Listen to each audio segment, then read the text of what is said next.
É uma bênção nós apresentarmos as crianças ao Senhor, porque os pais estão dando um entendimento de que reconhecem que aquela criança é uma herança do Senhor.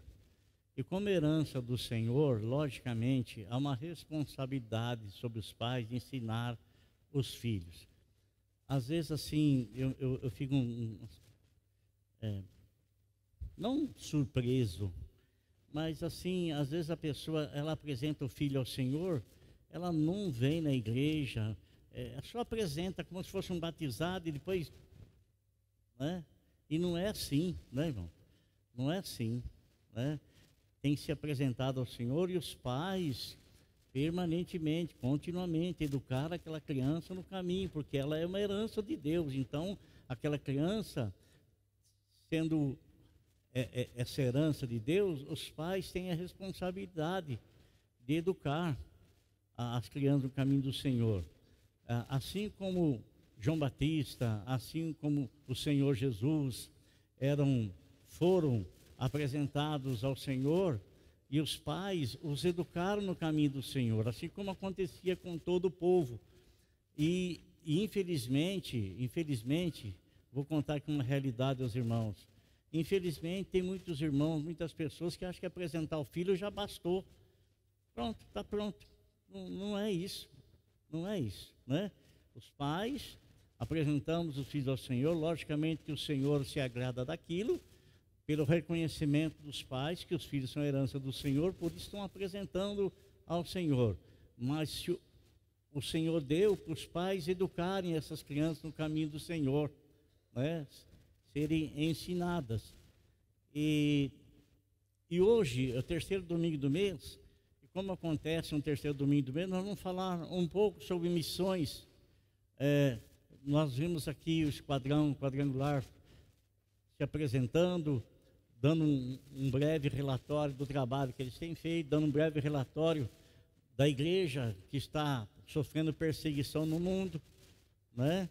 A igreja que tem sofrido ataques em muitos lugares e que muitos de nós desconhecem completamente essa história, né? Desconhecem completamente essa situação, porque nós somos ligados apenas e temos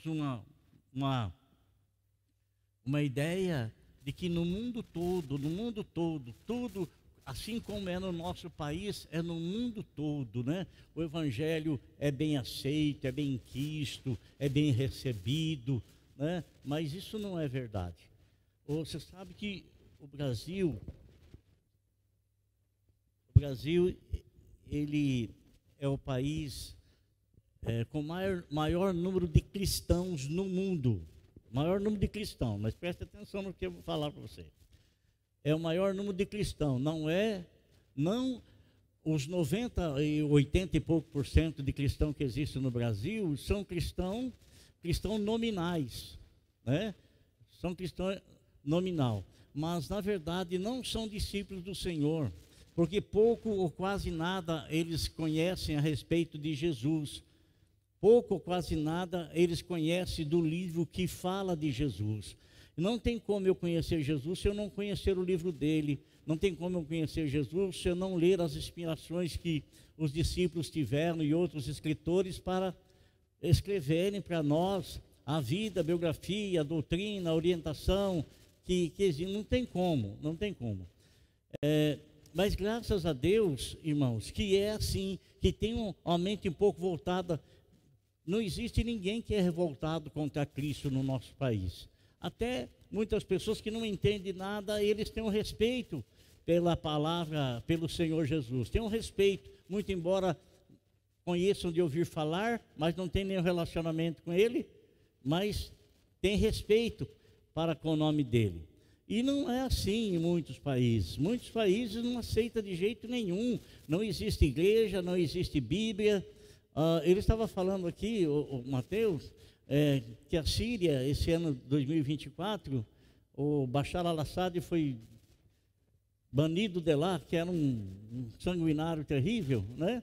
E houve uma revolta e o Estado Islâmico, né, se apossou do país. E E está havendo uma terrível perseguição contra os cristãos. Contra os cristãos. Muitos cristãos estão sendo mortos, muitos cristãos estão sendo terrivelmente perseguidos, né? Mas nós não temos esse conhecimento. Por que nós não temos esse conhecimento? Porque nós não ligamos, nós achamos que em todos os países a coisa acontece como acontece no Brasil, tudo bem, não tem perseguição, não tem absolutamente nada. E não é verdade. Tanto não é verdade que mesmo no princípio da igreja foi assim também. No princípio da igreja, quando nosso Senhor Jesus Cristo esteve aqui no nosso meio, esteve aqui em carne e osso, né? Quando ele teve a intenção, né, de chamar aqueles 12 homens que tinha algo a ver com eles e algo que ele estava passando para aqueles 12 homens, para aqueles 12 homens dar continuidade na obra que ele estava realizando, fundando o cristianismo.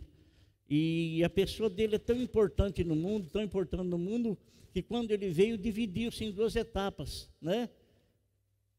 Velho Testamento, Novo Testamento, antes de Cristo e depois de Cristo. Estão querendo mudar essas coisas aí, mas, né, é uma marca que vai ficar para todo sempre. Quando o Senhor Jesus Cristo, ele trabalha com aqueles 12 homens, meus irmãos, ele tem a intenção de preparar aqueles 12 homens, e ele o fez na escola que eles tiveram com Jesus. A Bíblia nos relata que aqueles 12 homens, nós não sabemos quantos deles eram casados. Nós temos a notícia que é Pedro, porque está divulgado ali, né? Precisaríamos ler a biografia de cada um deles, de pessoas que viveram, que conheceram, para saber se eram casados ou não. Esses dias atrás eu li um livro que quem escreveu, está escrito até em italiano, quem escreveu foi o filho de Judas Iscariotes. Foi escrito logo lá para o 1º século, né? E o filho de Judas Iscariotes, não sei se é um pseudônimo ou se realmente é o filho, né? E ele narra, e ele logicamente ele está falando muito bem do pai dele, né? Está falando bem do pai, mas o que a Bíblia fala é a verdade. O que os outros homens escrevem contradizendo a Bíblia não tem parte com a verdade, né? Então, os discípulos que foram escolhidos pelo Senhor Jesus ficaram 3 anos e meio com ele numa escola. E não era uma escola que eles frequentavam durante um dia, ou 1 hora no dia, ou 2 horas no dia. Eles andavam com Jesus, eles caminhavam com Jesus. E o Senhor Jesus, ele não tinha parado, irmão.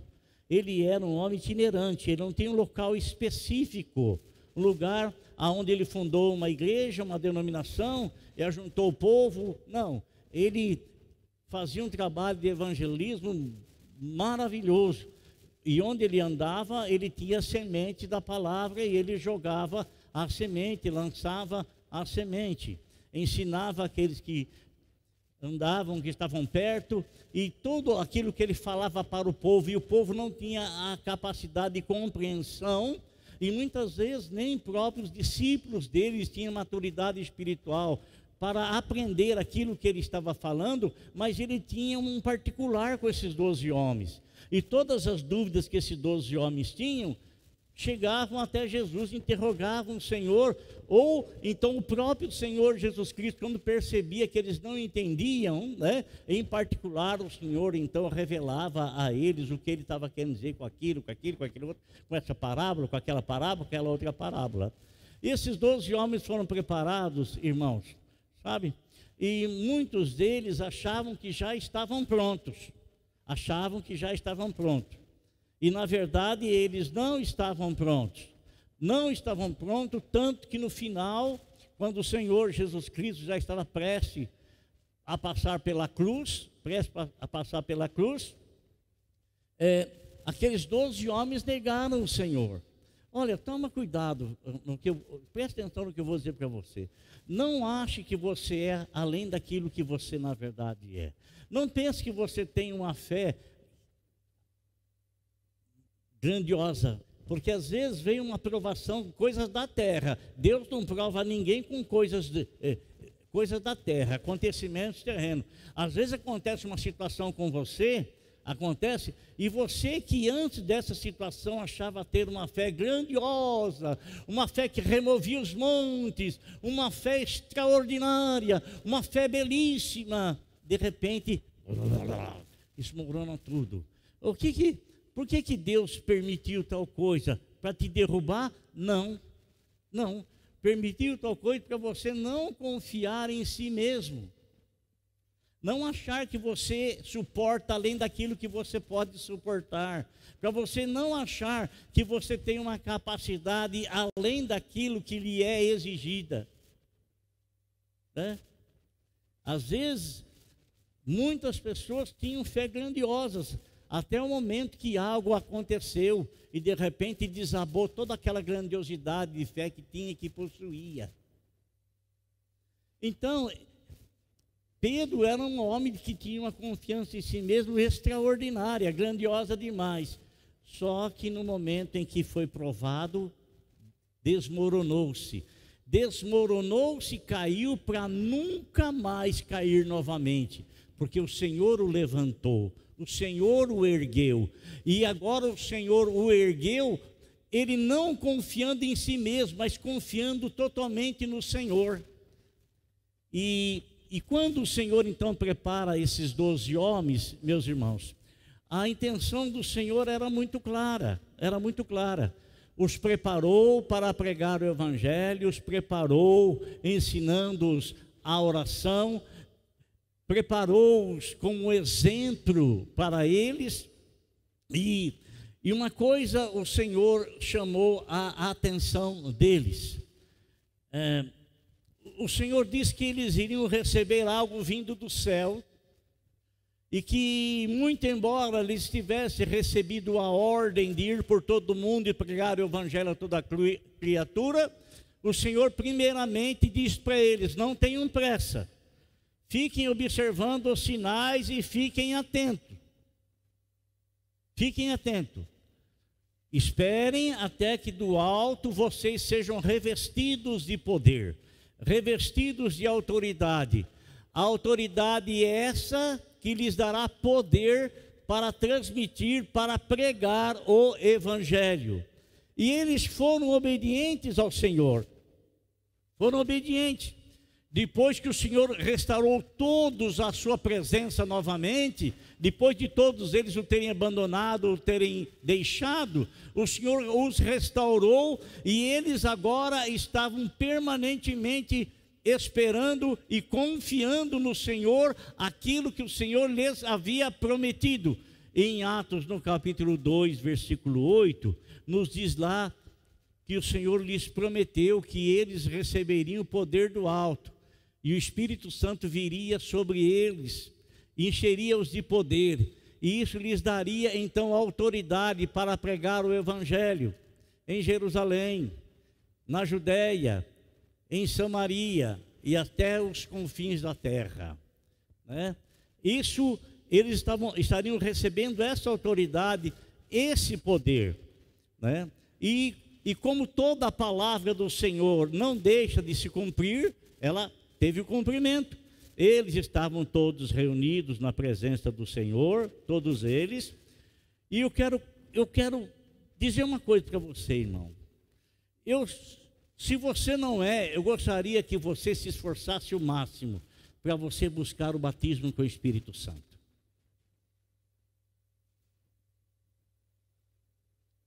Que você se esforçasse o máximo para você buscar o batismo com o Espírito Santo. E presta atenção numa coisa, porque às vezes você busca uma vez, busca 2 vezes, 3 vezes, 4, e você não alcança. Logo vem aquele inimigo acusador, fala assim: está vendo? Você jamais vai receber o batismo com o Espírito Santo. Jamais. Então, ele tenta criar em você um sentimento que não existe.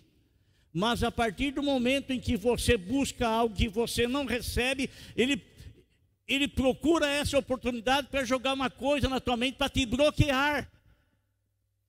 Você nunca vai ser feliz. você nunca vai ter um serviço bom. Você nunca vai ser um bom estudante, você nunca vai ser isso, você nunca vai ser aquilo, você nunca vai ser aquilo. Sabe essas coisas e que o inimigo vem e lança, porque a palavra do Senhor é totalmente ao inverso disso aí, totalmente inverso. A palavra do Senhor sempre traz a nós esperança, possibilidade, sempre, sempre, sempre, sempre. Olha, deixa eu lhes contar um testemunho. Quando eu me converti, quando falaram para mim de Espírito Santo, eu já queria, e graças a Deus eu me enturmei com pessoas que buscavam a Deus em oração. Todo sábado a gente trabalhava até sexta-feira, no sábado tinha reunião de jovens, nós íamos à reunião de jovens, e a partir da reunião dos jovens, nós saímos dali, nós já íamos para o monte. Havia lá em Jundiaí, num bairro chamado Vila Maringá, mais profundo lá. E lá tem uma torre, não me lembro exatamente o local lá, o nome, mais de 40 anos atrás.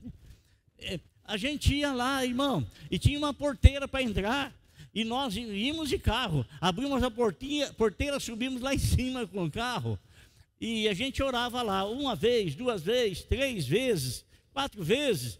Um dia nós fomos subindo de carro, quando nós voltamos, a porteira estava trancada. Havia passado arame farpado, mas muito arame farpado, trancaram nós lá em cima, né?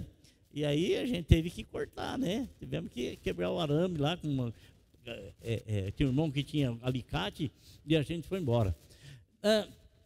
Mas veja bem uma coisa, nós buscamos tanto, irmão, e eu não era batizado. Eu via as pessoas batizadas e falava, não, mas eu vou ter que ser batizado, eu vou buscar, eu estou buscando, porque a Bíblia fala, aquele que busca, não acha, amém? O que a Bíblia fala? Aquele que busca, que glória a Deus. Então é isso que a Bíblia fala. O meu pensamento está errado, não está de acordo com a palavra, então eu não posso permitir que o meu pensamento assuma o controle da minha vida. Quando eu estou servindo ao Senhor, é a palavra dele que tem que assumir o controle da minha vida. E aquilo que está escrito é que eu tenho que refletir, tenho que pensar. Então, um dia, olha só, a gente buscou, um dia eu fui na reunião de jovens, estávamos na reunião de, já fui jovem, viu, irmão? Já fui jovem. Né? A gente estava na reunião de jovens lá, e aí, vamos para o monte, eu falei assim, hoje eu não vou não estou com muita vontade de ir não. Falei assim, estava meio jururu. Você já teve jururu? Sabrina, você já teve jururu? Já teve? Já? Missionário, você teve jururu? Quem já teve jururu aí? De vez em quando eu fico ainda. De vez em quando eu fico meio jururu ainda. Então, eu falei assim, hoje eu não vou não. Mas depois de insistir, eu fui sem muita vontade, irmão. Sabe o que aconteceu? Foi ali que fui batizado com o Espírito Santo, olha só. Né? Olha só. Então, nós como igreja, irmãos, nós temos que buscar, porque o Espírito Santo dará sentido à nossa vida cristã. O Espírito Santo, amado irmão, vai trazer poder sobre nós, vai santificar a nossa vida, ele vai abrir um novo horizonte na nossa vida espiritual. Vamos receber mais força, vamos receber vontade de buscar mais o Senhor, vai ter mais sentido a nossa vida com Deus, a nossa vida cristã. E essa promessa, amado irmão, essa promessa, eles ficaram lá em Jerusalém obedecendo ao Senhor, estavam no cenáculo lá, 150 irmãos aproximadamente. E nós estamos aqui, talvez um pouco menos, estavam lá, irmão, estavam lá orando. A Bíblia nos fala que muitos estavam até sentados lá, e Deus batiza quem está sentado também, viu, irmão? Viu? Deus batiza quem está sentado, Deus batiza quem está em pé. Ele e o testemunho de um rapaz, amado irmão, um rapaz que ele estava indo trabalhar, ele estava no ônibus, e ele estava segurando assim no ônibus, assim, e com o olho fechado, meditando no Senhor, pensando no Senhor, né? E ele fala que de repente, ele começou a falar em línguas estranhas, dentro do ônibus, recebeu o batismo ali, naquela hora, né? Então, amado irmão, só não recebe quem não busca. Quer um outro testemunho? Nós tínhamos um irmão aqui que era obreiro. E esse irmão, como obreiro, eu o separei para uma obra missionária. Mas hoje não é fácil separar obreiro para missionário não, viu, irmão João? Não é não. Não é fácil não. Não é. Isso há muitos anos atrás, para uma cidade vizinha. Irmãos, quando eu falei com aquele irmão, foi numa reunião de oração. Reunião de oração nossa era terça-feira. Eu não me recordo se foi aqui ou se foi na igreja antiga, mas eu tenho por mim que talvez tenha sido aqui. Estava tudo assim no concreto ainda. E ele falou: pastor, eu não posso assumir, porque eu não sou batizado no Espírito Santo. A nossa igreja, irmão, ela tinha essa prerrogativa de a pessoa ir para a obra somente se fosse batizada com o Espírito Santo. Então, ele falando aquilo para mim, mas veja bem que coisa gloriosa da parte de Deus. Nós estávamos orando e na hora que ele falou isso para mim, nós começamos na reunião de oração e eu coloquei as minhas mãos sobre ele. Ele começou a falar língua naquele momento, naquela hora. Então não havia mais nada que o impedisse de ir. Aí a gente vê a unção e a ação e o querer e a vontade de Deus sendo confirmada na vida da pessoa. A vontade de Deus sendo confirmada na vida da pessoa. Então eles estavam todos reunidos. E orando, e de repente veio um som veemente dos céus e veio sobre eles. E houve um barulho e eles começaram lá a receber. Um via na cabeça do outro assim, uma língua como de fogo. E começaram a falar em outras línguas, né? Começaram a falar em outras línguas. E a partir daquele momento, irmão, a partir daquela hora, houve uma pregação extraordinária do apóstolo São Pedro, com a persuasão tão tremenda, tão grandiosa, que mais de 3.000 pessoas, ou 3.000 pessoas, estavam ouvindo, e a pregação que ele fez com a unção que há pouquinho ele havia recebido do Espírito Santo, né? Fez com que as pessoas chegassem a questioná-lo, porque ele falou sobre a salvação. Debaixo do céu não existe nenhum outro nome pelo qual importa que sejamos salvos, a não ser o nome de Jesus. E o povo foi tão persuadido pela unção e pelo convencimento da palavra e do Espírito Santo, que eles perguntaram: o que nós vamos fazer então? Vocês vão fazer a única coisa que vocês podem fazer: crer e ser batizado. Pronto. Tudo para ser salvo já foi feito. É só crer e ser batizado. E foi extraordinária a mensagem dele, a pregação dele. E aquilo, irmão, se espalhou de uma maneira tão grandiosa, tão maravilhosa, tão magnífica, né? Que a igreja em Jerusalém, ela começou a crescer tanto, por quê? Porque a ordem do Senhor foi a seguinte: ficai em Jerusalém até que do alto vocês sejam revestidos de poder, e a partir desse momento vocês serão minhas testemunhas, aqui na casa em Jerusalém, depois na Judéia, depois em Samaria e em todos os confins da terra. Em todos os confins da terra. Todo confim da terra. E eles ficaram ali. A igreja foi se multiplicando, foi crescendo, e espalhou-se o evangelho de uma maneira tão grandiosa, tão maravilhosa, tão magnífica, tão esplendorosa, que as autoridades ficaram assustadas. A autoridade, ela fica assustada quando o povo sai debaixo do poderio dela. A autoridade, ela fica assustada quando ela perde o controle sobre o povo. A autoridade, ela fica assustada quando o povo não se submete mais a ela, não por uma rebelião, mas porque eles encontram a liberdade em Cristo Jesus, nosso Senhor. São livres em Cristo Jesus. E o Senhor livrou aquele povo do jugo que os sacerdotes da época, os fariseus, colocavam sobre o povo, que o próprio Senhor Jesus Cristo chamou-os de hipócritas. Vocês são hipócritas, vocês colocam um peso enorme sobre o povo e vocês não querem de maneira nenhuma sequer mexer uma agulha, nada. Então, houve, amado irmão, uma semeadura imensa, e essa semeadura imensa chamou a atenção das autoridades civis, chamou a atenção das autoridades religiosas, e as autoridades religiosas chamaram até os apóstolos lá para uma conversa, e disseram: vocês têm que parar de falar nesse nome, porque essa doutrina de vocês esparramou por toda Jerusalém. Aonde você vai, tem alguém falando. Onde você vai, tem alguém dizendo. Onde você vai, tem alguém pregando. Onde você vai, tem gente orando. Em qualquer quadrante que você vai, tem o teu povo. E essas autoridades espirituais perceberam que o povo já não estava mais submisso a elas.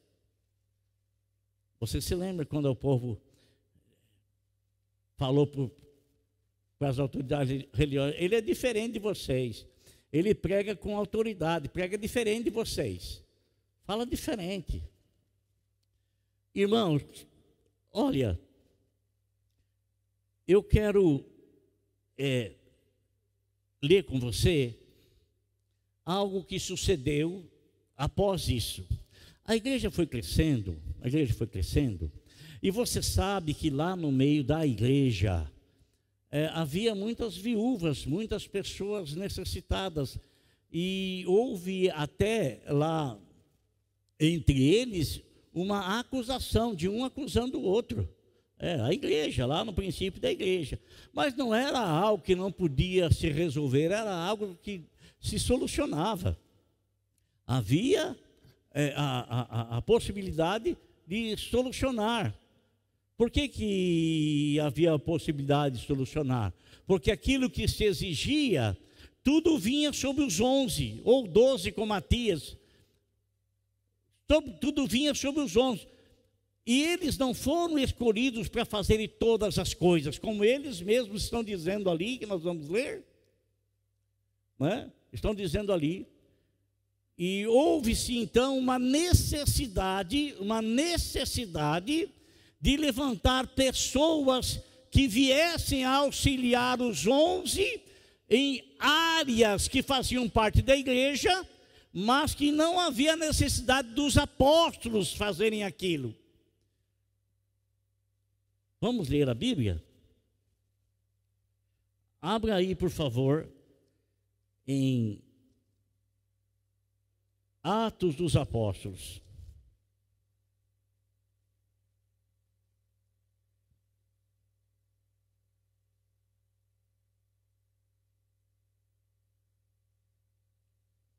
Capítulo 6.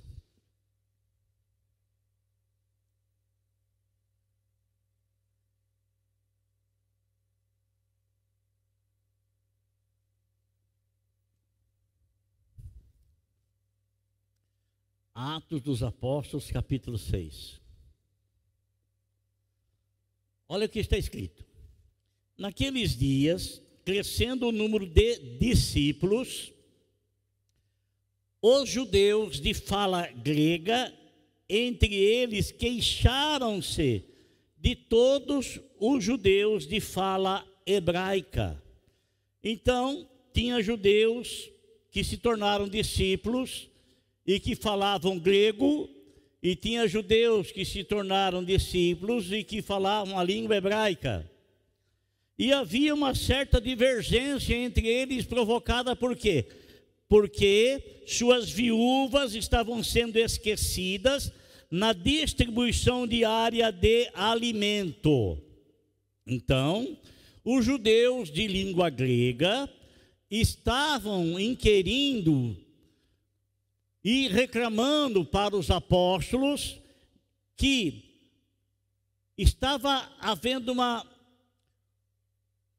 diferenciação no tratamento das viúvas de fala grega e das viúvas de fala hebraica. As de fala hebraica estavam recebendo maior atenção do que as viúvas de fala grega, na distribuição do alimento. Olha, irmão, o que eu vou falar para você. Todos nós podemos passar por dificuldades na vida. E às vezes as dificuldades, elas são tantas que pode até afetar a nossa alimentação, ou nossa ração diária, nosso alimento diário, pode acontecer. E às vezes isso pode suceder, pode acontecer de uma necessidade, e que o Senhor Jesus Cristo disse para os seus discípulos, quando o Senhor havia sido ungido com aquele perfume caríssimo, né, caríssimo, e os apóstolos, que não eram ainda, eram aprendizes, eram alunos, eram discípulos do Senhor, disseram: nossa, porque desse desperdício aí, podia pegar esse perfume, vender e com dinheiro comprar ração, alimento e distribuir para os pobres. Jesus diz para eles o seguinte: olha, vocês estão repreendendo ela porque ela fez um bem para mim?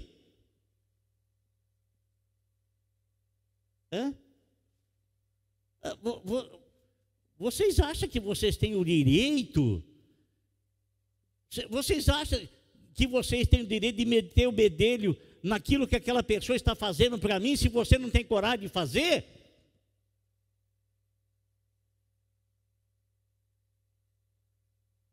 Sabe por quê? Porque os pobres, vocês vão ter sempre eles com vocês, e vocês podem ajudá-los quando tiverem e quando quiserem. Está escrito exatamente assim. Quando quiserem, né? Então, às vezes, irmão, muitos nossos irmãos que nós conhecemos passaram por dificuldade, e graças a Deus que a igreja teve condições de ajudá-los. Mas eu quero dizer também uma coisa, irmãos. Tem muitas pessoas que usam de malandragem. Elas não têm falta de nada. Tem lá, e muitas vezes a pessoa, ela é aquela pessoa pedinte, sabe? Que tem o espírito de peduncha, né? E mesmo estando necessitado, está pedindo. E muitas vezes se distribui para aquela e deixa distribuir para outra, que a outra realmente tem necessidade e aquela não tem. Não tem necessidade. Deus já deu condição a ela para ela suprir. Muitos irmãos, nós foram assim, tiveram necessidade, proveu-se através da igreja, e foram pessoas sinceras, chegaram: não precisa mais, porque eu já arrumei emprego, já estou ganhando, já está dando, graças a Deus, para me sustentar.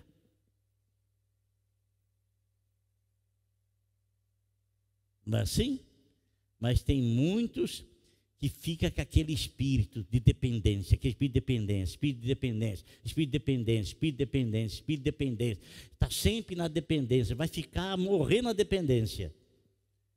Porque não busca a independência dele na dependência do Senhor.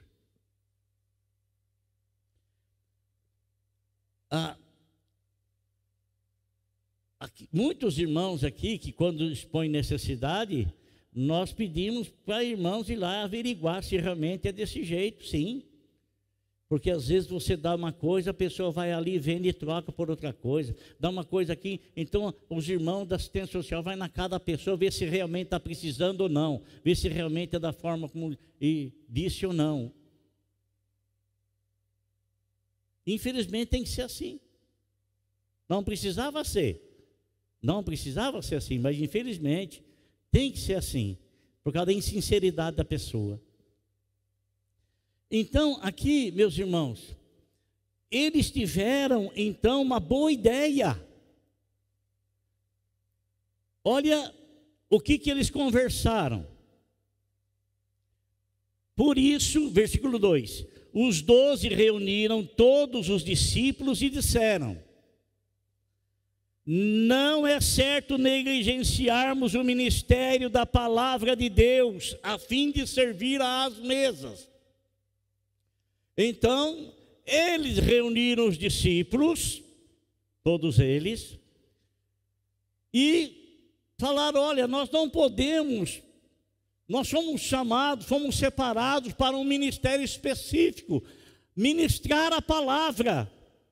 E ministrar a palavra não é você ficar o dia inteiro à toa, não é você trabalhar também o dia inteiro e quando chega, sobe no púlpito, mas não há nenhum tipo de preparação, não estudou, não leu, não pesquisou para poder dar um alimento para as pessoas que vêm para a igreja querendo ser alimentadas pela palavra de Deus.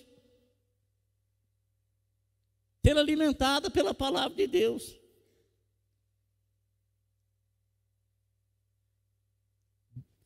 E eles então estavam sentindo a dificuldade, porque outras coisas estavam ocupando esse tempo, para qual eles haviam sido chamados pelo Senhor, separados para dedicarem-se à palavra e à oração. O que eles fazem, irmãos? Eles chamam os discípulos, expõem isso, percebe que eles estão tendo... Não pense você, irmão, não pense você, a pior coisa que tem na vida de um pregador, a pior coisa que tem na vida de um pregador é subir em cima do púlpito e não ter nada para falar. Muitas vezes por causa de negligência, muitas vezes porque teve o dia inteiro atarefado com a cabeça nisso, cabeça daquilo, cabelo assangindo, cabeça naquilo, e cabeça daquilo, e aí já sai, já chega em cima do púlpito. O que ele vai falar para as pessoas? O que ele vai falar para as pessoas que estão ali para ouvir a palavra de Deus? O que ele vai ensinar para elas? Qual é a mensagem que ele vai pregar? O que ele vai transmitir? E você que é líder, você sabe disso. Você sabe disso. E olha, irmãos, então, isso que foi exposto por eles, foi bem acatado pelos discípulos. E qual foi a orientação? Irmãos, escolham entre vocês 7 homens. Está dizendo aqui, irmãos, olha, escolha entre vocês 7 homens, e ele vai dar as características desses 7 homens, e nós vamos falar delas já já. Aqui está escrito 7 homens, somente homens, e realmente escolheu-se então somente 7 homens. Mas lá o apóstolo São Paulo, quando ele expõe as qualificações dos diáconos e diaconisas, dos diáconos, ele também expõe das diaconisas, as quais ele tinha que com seus esposos ajudavam no ministério. Então, qual é a qualificação? A qualificação que foi dado como orientação para escolher esses 7 homens. Primeiro, de bom testemunho. Pessoas de bom testemunho. Logicamente, irmãos, logicamente, no seio da igreja,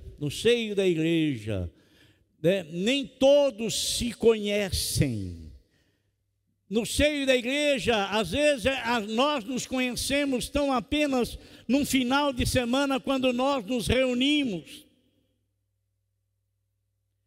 E nós olhamos para um, olhamos para outros, olhamos para um, olhamos para outro, mas nós não convivemos com aquela pessoa. E nós podemos muitas vezes escolher uma pessoa e que essa pessoa não está de conformidade com a exigência bíblica. Ele não é uma pessoa de bom testemunho. E quando eu digo bom testemunho, não é ser bom testemunho na igreja durante aquelas 2 horas que a gente se vê por semana.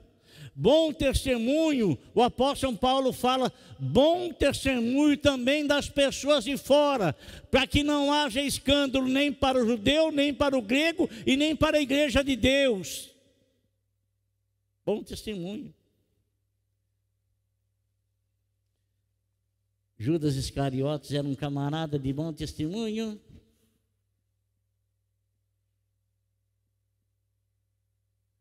Não era.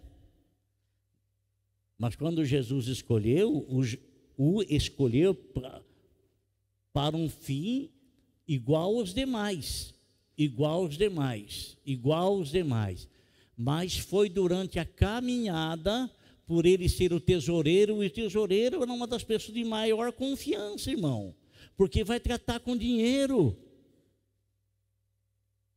E dinheiro é um Deus sobre a vida de muita gente. É um Deus sobre a vida de muita gente. Tratar com dinheiro é um perigo. Perigo mesmo. É um perigo. Porque pode te corromper.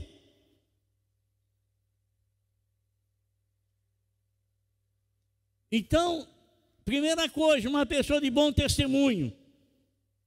A segunda coisa, ser cheio do Espírito Santo. Ora, quem é que pode dizer quem é cheio do Espírito Santo? Fala para mim. Quem é que pode, não, aquela pessoa é cheia ele é cheio do Espírito Santo porque fala em língua? Não. Falar em língua é o batismo. Ser cheio é outra coisa. Ser cheio é outra coisa, amado irmão. Aqui tem água. Tem água? Tem água. Aqui também tem água. Como é que eu vou saber que isso está cheio? Está cheio. Então eu conheço quando a pessoa está cheia por aquilo que o apóstolo São Paulo falou lá em Gálatas. A pessoa vai fluir da vida dela os frutos, e uma árvore boa não pode dar fruto podre, não pode dar fruto ruim, não pode dar fruto mau. Então, ser cheio do Espírito Santo é quando você olha para aquela árvore, e aquela árvore ela está cheia de bons frutos. E se não estiver completamente cheia de bons frutos, ela pode estar caminhando para ser totalmente cheia de bons frutos. Porque nenhuma árvore, nenhuma planta que é semeada, produz imediatamente. E às vezes precisa mexer no solo, às vezes precisa mexer na qualidade da terra, às vezes precisa trazer qualificação, para que aquilo que você espera do fruto, vai mexer lá na terra, vai arar a terra, vai mexer, vai jogar calcário, vai colocar o pH da terra corretamente. Então aí você pode esperar os bons frutos. Então todos nós somos uma planta semeada no jardim de Deus, todos nós. Uns já estão produzindo grandiosamente em frutos, outros nem tanto, outros estão dando uns frutos bons e às vezes dão umas obras diferentes, mas precisa ser podado aquilo para que os frutos bons recebam força e os frutos velhos. Então, duas qualificações: bom testemunho e bom dos testemunhos e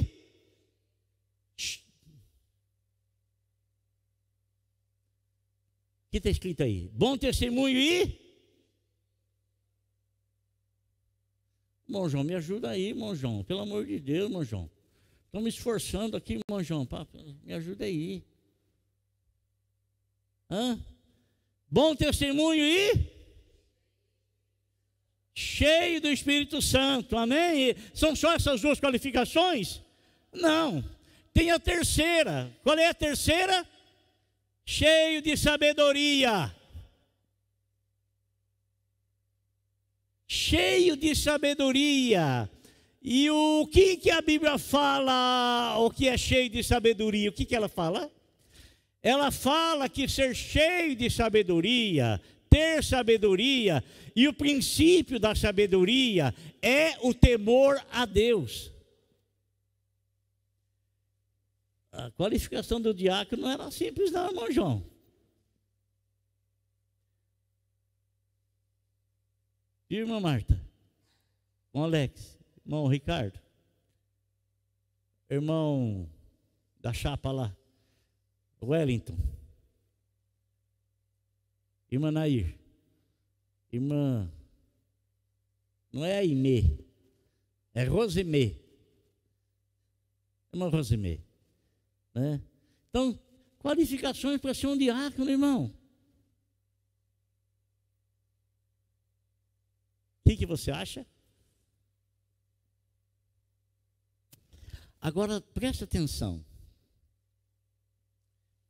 Quando eles escolhem esses 12 homens, não houve mais esses homens, que vou falar o nome deles agora, não houve mais reclamação. Eles deram conta. Amém? Eles deram conta. Então, os discípulos, irmãos, né? Diz aqui no versículo 5, tal proposta agradou a todos. Todos ficaram contentes com aquilo, unanimidade. Então escolheram. Quem que eles escolheram? Escolheram primeiro Estevão, homem cheio de fé e do Espírito Santo. O primeiro mártir da igreja.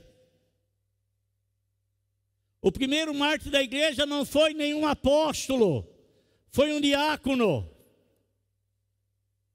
Foi um diácono. Primeiro mártir da igreja. Será que nós teríamos condições de entregar a nossa vida e morrer por amor a Jesus? Teríamos condições? Você nem dizimista é, meu irmão. Nem isso você é. Imagina se vai ter coragem de dar vida para Jesus. Imagine. Imagine se vai ter coragem. E olha, irmão, esse homem chamado Estevão, ele, irmão, eu creio que ele foi um dos principais responsáveis pela conversão de Paulo. Porque foram escolhidos, depois eu falo disso. Estevão, homem cheio do Espírito Santo, além de Filipe, Prócoro, Nicanor, Timão, Pármenas e Nicolau, um convertido ao judaísmo proveniente de Antioquia. Apresentaram esses homens aos apóstolos, os quais oraram e lhes impuseram as mãos. Então o que aconteceu, irmão? O que sucedeu? Sucedeu que esses homens foram escolhidos e pelo jeito eles eram homens que botavam fogo na coisa. Eles tocavam coisa para frente. Irmão João, eles tocavam uma coisa para frente. Botavam fogo. E Estevão, ele era um homem de testemunho, cheio de espírito. E Paulo, que era uma autoridade e que tinha em suas mãos, lhe foi dada a carta de autoridade para ele exercer a prisão, açoitar e até matar aqueles que professavam o nome do Senhor Jesus Cristo. Irmão, será que nós estamos preparados para morrer pela nossa fé? Será que estamos preparados, irmão?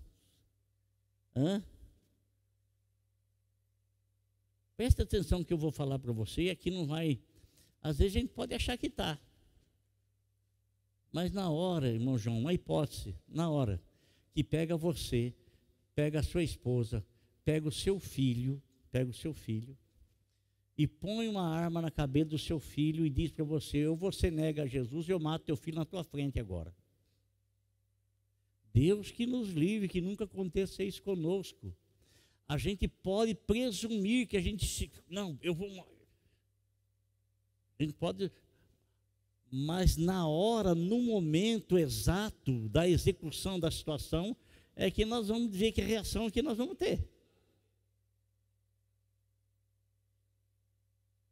A reação que nós vamos ter, irmão. Não é? Não é verdade? Oh, tomara a Deus que isso nunca aconteça conosco.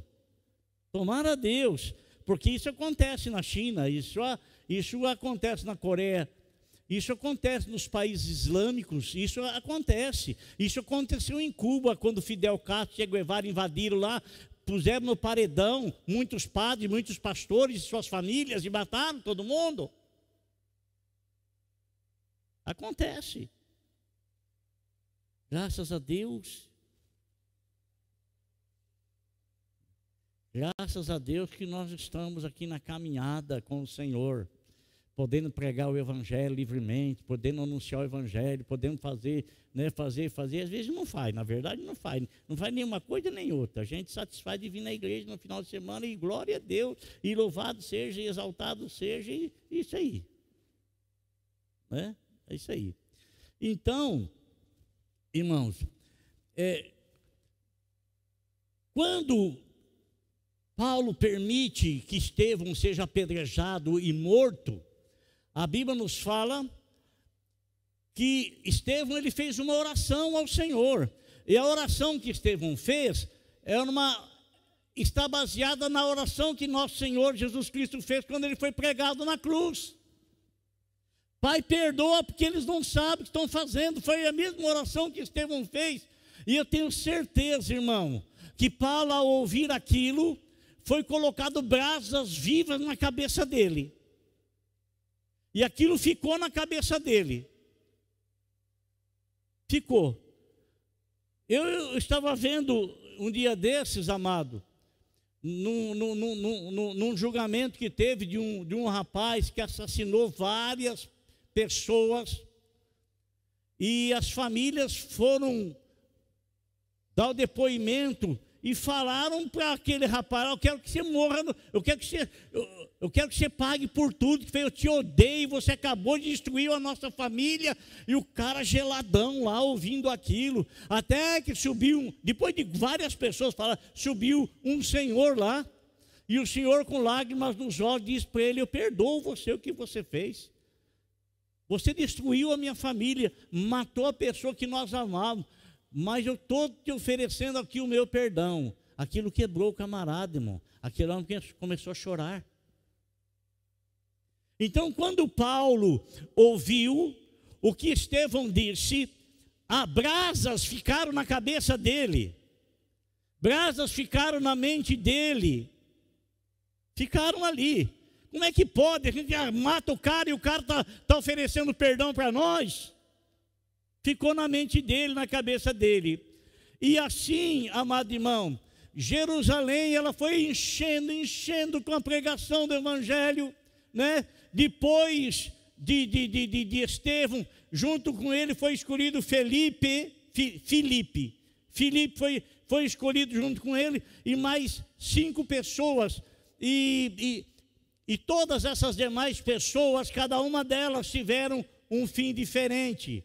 Até esse Nicolau que nós lemos aí, fala-se dele lá em Apocalipse, quando o Senhor Jesus Cristo pede para João escrever a carta à igreja, e ele fala que lá havia muitos que defendiam a doutrina dos nicolaítas. Era esse Nicolau aí, se desviou, se afastou dos caminhos, trouxe doutrinas que não tinha nada a ver com a palavra de Deus. Então existe muita gente, irmão, que às vezes estão cheias do Espírito Santo, cheia de temor, cheia de sabedoria, mas não consegue permanecer na chamada e na caminhada.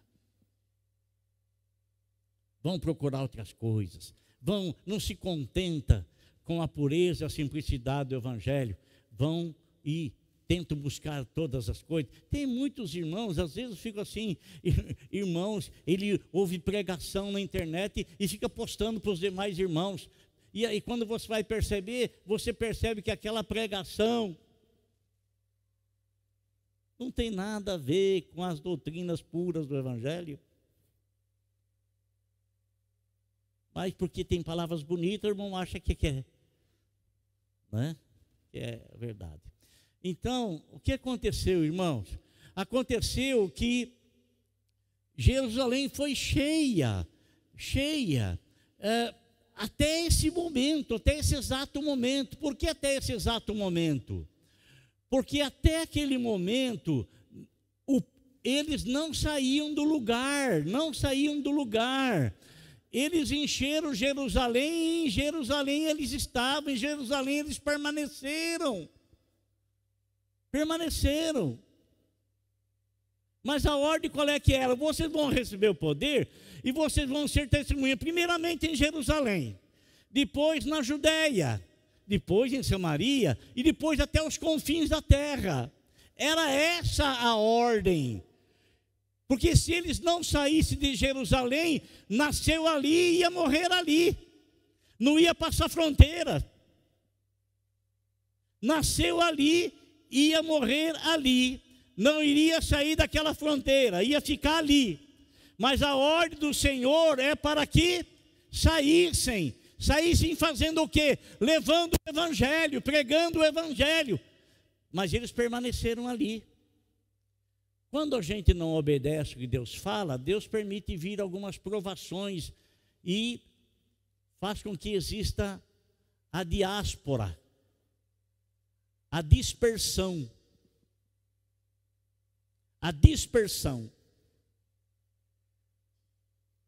Amados,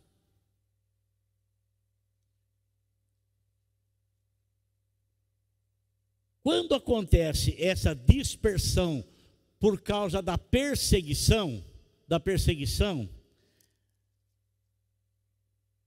o que se registrou no capítulo 8 de Atos dos Apóstolos? Abra a tua Bíblia aí, por favor.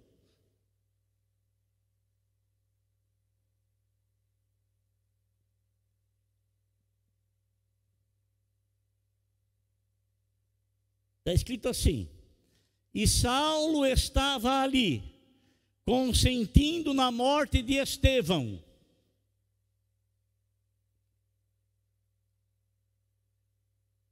Agora, versículo 1. Naquela ocasião, desencadeou-se grande perseguição contra a igreja em Jerusalém.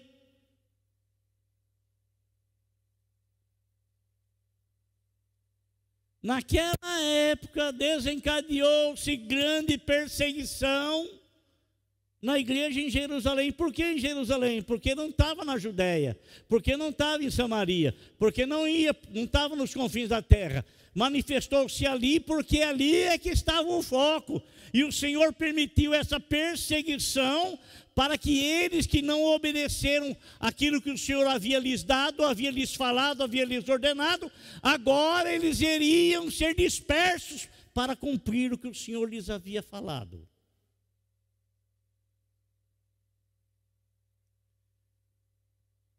Está escrito o seguinte: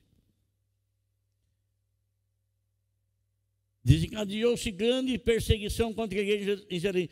Todos, exceto os apóstolos, foram dispersos pelas regiões da Judéia e de Samaria, né? Então dali eles foram para a Judéia e Samaria. Vamos voltar a recapitular?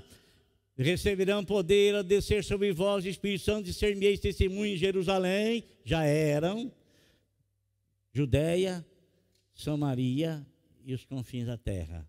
Agora o Senhor fez com que eles se dispersassem pela Judéia e por Samaria. E alguns homens piedosos sepultaram Estevão e fizeram por causa dele, grande lamentação. Saulo, por sua vez, devastava a igreja. Que palavra forte, não é? O que é devastar, irmão? O que é devastar? O que é missionário? Devastar?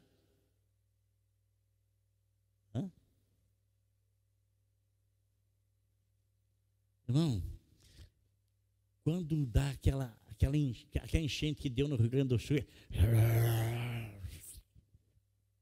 fez rodar tudo, levou tudo embora, acabou com tudo, devastou.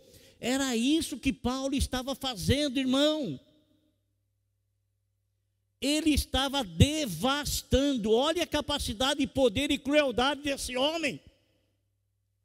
Ele estava devastando, matando, acabando, destruindo.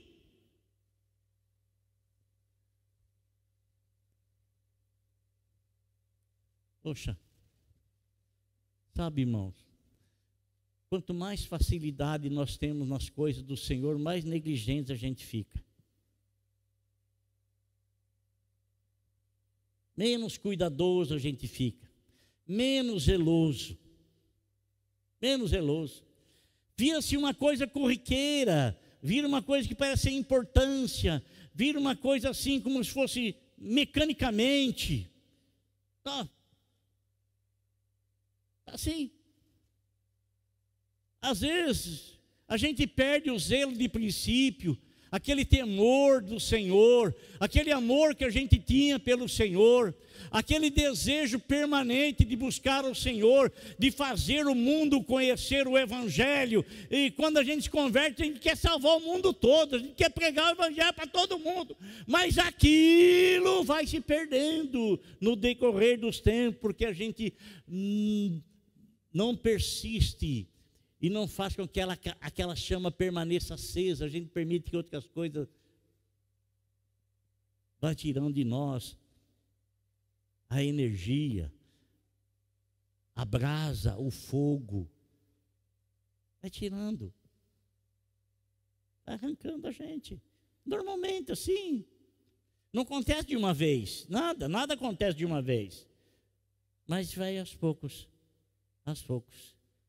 Aquilo que a gente estava repugnando, que era pecado, de repente a gente vai aceitando aquilo como uma coisa mais normal e natural. Aquilo que a gente fugia, porque a gente percebia que a nossa vida espiritual estava em risco, agora a gente não foge mais, parece que está tudo certo, está tudo bem, só amor, Jesus é amor, Deus é amor, e tudo é amor, e tudo está bem, tudo está maravilhoso. Tudo está certinho, tudo está ok. Desse jeito, a gente perde o zelo pelos princípios, perde o cuidado. E sabe, ele vinha, irmão, imagine se acontecesse isso com a gente hoje. Imagine você como aconteceu lá no Egito. Imagine você como aconteceu lá no país africano, me fugiu o nome agora, mas os irmãos estavam todos reunidos na igreja. Entra essa polícia religiosa e eles ficam na porta, não deixam ninguém sair, eles metem fogo dentro da igreja, metem fogo e vê os irmãos morrendo queimados. Imagine você se acontece conosco aqui agora, irmão. Eu não quero nem pensar numa situação dessa, mas são situações que acontecem com nossos irmãos, e isso não mexe com a gente, porque a gente não está sentindo na pele, muito embora sendo o corpo de Cristo, a gente não sente. Será que nós estamos insensíveis demais, irmão? Ou será que a gente já tem tantas coisas para resolver, tantos problemas, tantas situações, tanta, e a nossa mente está ocupada por todas as coisas, por tantas as coisas. O que será, irmão, que está acontecendo com a gente?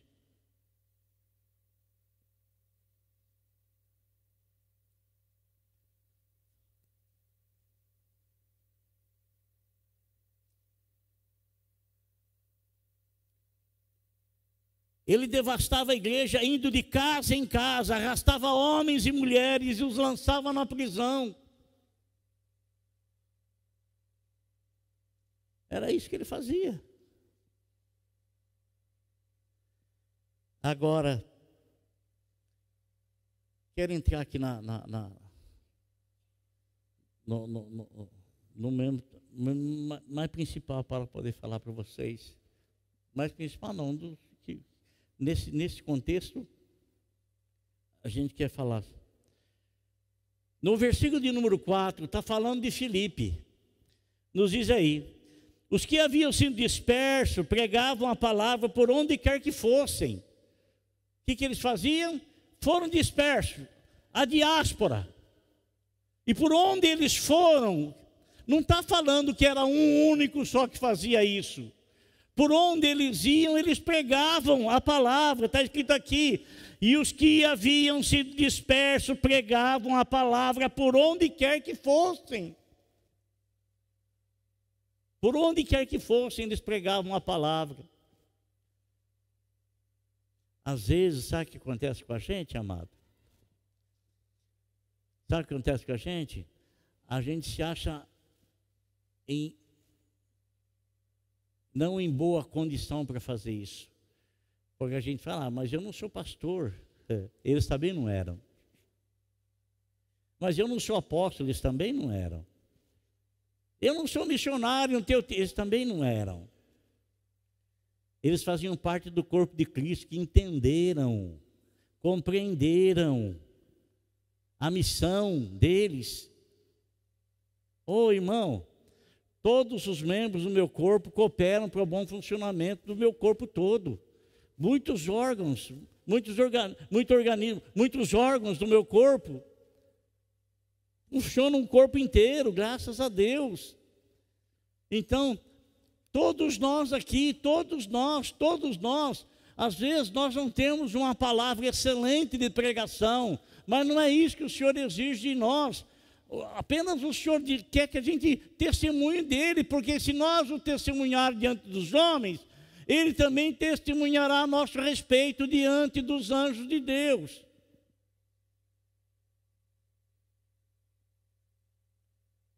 O Senhor não quer que você abandone o teu trabalho e vá, não.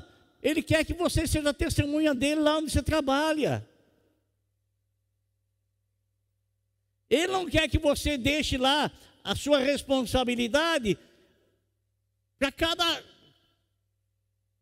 cada lugar específico. Ele tem alguém específico para fazer. Mas Ele quer que todos funcionem. Ele quer que todos os membros do meu corpo funcionem para o bem-estar do meu corpo. Ele quer que todos nós, como corpo de Cristo, funcionamos. E o funcionar é isso, é dar testemunho da vida. Porque se eu não dou testemunho da vida, é porque eu continuo morto. Não dou testemunho. Nos diz aqui, irmão, que um desses homens, chamado Filipe, que foi o segundo que nós lemos lá, dos 7 diáconos, ele era um diácono. Indo Filipe para uma cidade chamada Samaria, ali lhes anunciava o Cristo. Irmão, presta atenção que eu vou dizer para você. Você acha, esse Filipe aqui, não é o Filipe que quando o Senhor passou na coletoria, ele estava cobrando imposto, e dizia, você vem e segue. Não é esse, é outro Filipe, esse aqui. Esse é o diácono escolhido pelo povo. Esse não andou 3 anos e meio com Jesus. Esse talvez fosse um dos novos convertidos, que era um homem de bom testemunho, que era um homem cheio do Espírito Santo, que era um homem que tinha temor ao Senhor. E que ele não era um expert na palavra, porque o Evangelho não tinha, nenhum deles havia sido escrito ainda. Ele não tinha a oportunidade que eu tenho, que você tem, de ter o livro na mão e poder ler, e ler, e ler, e ler, e ler, se encher da leitura, se encher da palavra. Poxa, nós temos uma oportunidade tão grande, irmão, de ter a Bíblia em mãos. Está aí para nós. Encher de sabedoria, conhecimento da palavra, temor a Deus. Então a Bíblia fala que o que Filipe fazia? Anunciava-lhes a Cristo. O que é anunciar a Cristo? O que foi que Pedro disse? Olha, arrependei-vos. Debaixo do céu não existe outro nome dado entre os homens, pelo qual importa sejamos salvos. O próprio Jesus disse que Ele é o caminho, que Ele é a verdade, que Ele é a vida. Não se preocupe com o resultado, porque às vezes você vai poder falar para alguém e essa pessoa vai se revoltar contra você, igual Paulo era revoltado contra Cristo e contra a igreja dele, mas mal sabia ele que ele era um vaso escolhido pelo Senhor. Pode ser que alguém se revolte quando você vai falar, mas não é você o autor do resultado. O resultado é do Senhor. O que nós temos em nossa mão não é a autoridade do resultado. O que temos na nossa mão são as sementes para semear. É isso. Sementes para semear. É isso. A palavra de Deus. E então ele anunciava a Cristo. Ele não falava de outra coisa. Aliás, no princípio da igreja, não se falava de outra coisa, não se tinha outra mensagem, não tinha nada, era a pureza da palavra. Porque se a pureza da palavra não tiver o efeito, não fizer o efeito, nada o fará. Porque é justamente a palavra que o Espírito Santo usa, porque a palavra é a espada do Espírito. A espada do Espírito. Pregava a palavra de Cristo, anunciava o Cristo. Quando a multidão ouviu Filipe, e eles ouviam por causa do quê? Por causa de um sinal. Quando a multidão ouviu Filipe e viu os sinais milagrosos que ele realizava, deu unânime atenção ao que ele dizia. Irmão, peraí.